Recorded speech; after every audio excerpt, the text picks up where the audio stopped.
श्री आदिशक्ती मुक्ताईचा जय घोष करत हजारो वारकरी पंढरपूरच्या दिशेने रवाना झालेले. खानदेशातून निघालेली श्री मुक्ताईची पालखी 2 दिवसांपूर्वी जालना जिल्ह्यात दाखल झाली आणि 2 मुक्काम केल्यानंतर ही पालखी पुढच्या दिशेने रवाना झालेली. पालखी प्रमुख हरणे महाराज आपल्या सोबत आहेत. महाराज, काय सांगाल? मोठ्या जल्लोषात जालना जिल्ह्यामध्ये श्री आदिशक्ती मुक्ताईच्या पालखीचं स्वागत करण्यात येते.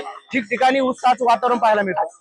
मराठवाड्यामध्ये काल आम्ही विदर्भ आणि खानदेशचा प्रवास पूर्ण करून जळगाव, जिल्हा, बुलढाणा आणि जालन्यामध्ये प्रवेश केला. काल जालना जिल्ह्यातील 5 मुक्कामापैकी 2 मुक्काम आम्ही पूर्ण केले.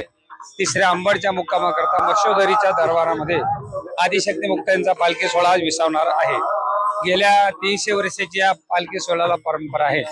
परकीय सत्तेमध्ये, मोगल साम्राज्यामध्ये, कोरोनाच्या कालखंडामध्ये न थांबलेला, अविरतपणे अखंडपणे चाललेला 317-18 वर्षाची परंपरा त्या पालखी सोहळ्याला आहे. 30 शतकाची परंपरा घेऊन आज तागात हा पालखी सोहळा मोठ्या सन्मानाने उत्तरोत्तर सगळ्याच्या सहकार्याने वाढत आहे. महाराज, आपण जर पाहिलं तर पंढरपुरामध्ये देखील मुक्ताईंच्या पालखीला पहिला मान आहे. याच्या मागचं काय नेमकी कारण आहे? त्याचं कारण असं आहे, आदिशक्ती मुक्त हे शक्तीचं अधिष्ठान आहे आणि सर्वांना शक्तीची गरज आहे. 12व्या शतकामध्ये जेव्हा ही संत परंपरा उदयाला आली त्यावेळेस मुक्ताबाईंचं फार मोठं कर्तृत्व आहे. ते काय कर्तृत्व आहे तर आदिशक्ती मुक्ताबाईंनी शेवटच्या क्षणापर्यंत तळागाळातील व्यक्तीपर्यंत तत्वज्ञान पोहोचवण्याचा प्रयत्न केला. ज्ञानोबारांना ताटीच्या बाहेर काढून हे सगळं ज्ञान संपादन करून शेवटच्या व्यक्तीपर्यंत पोहोचवण्याकरता ज्ञानोबारांना ताटीच्या बाहेर काढलं. नामदेवरांचा गर्व परिहार करून भक्तीची पताका मान गावापर्यंत त्यांना नेण्याकरता मुक्ताबाईंचं योगदान आहे.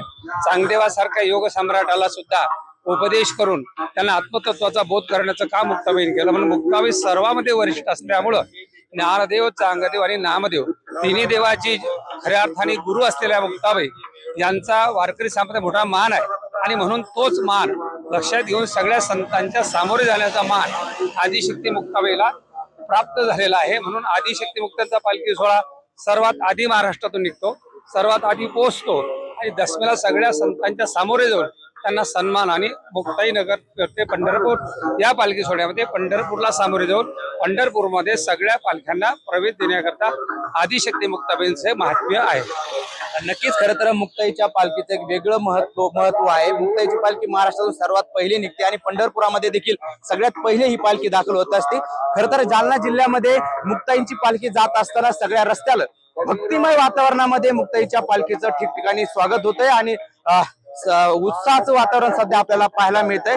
पुढील 2 दिवस मुक्ताईंची पालखी जी आहे ती त्यांचा जालना जिल्ह्यामध्ये मुक्काम असणार आहे आणि त्यानं गोदावरी स्नान करून पंढरपूरच्या दिशेनं रवाना होणार आहे. अक्षय शिंदे, साम टीव्ही न्यूज, जालना.